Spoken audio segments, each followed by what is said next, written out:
அனைவருக்கும் வணக்கம். என் பெயர் வைஷ்ணவி. நான் ஆச்சாரியா ஸ்ரீ சம்பூர்ண வித்யாலயம் பள்ளியில் 8ஆம் வகுப்பு படிக்கின்றேன்.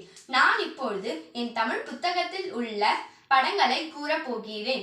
தமிழ் இன்பம், தமிழ் மொழி வாழ்த்து, ஸ்ரீ சுப்பிரமணிய பாரதியார், மோனை சொற்கள், தமிழ் மொழி மரபு, நீர் நிலம் காற்று தீ வானம், தொல்காப்பியர், தமிழ் வரிவடிவ வளர்ச்சி, ஓவிய எழுத்து, சொற்பூங்கா, எழுத்துக்களின் பூ, அம்பு எய்பவர், எழுத்துக்களின் பிறப்பு, வாய் தெரிந்து பல் தெரிந்து வாய் மூடி, இயல்பான நாக்கு, காடு ஓடை வாணிதாசன், சியாட்டல், புயல் காற்று, புலி திருவள்ளுவர், புலி புல் மேய்ந்தது, தேர், மூலிகை உடற்பயிற்சி, குளித்து, சுத்தமான நீர்,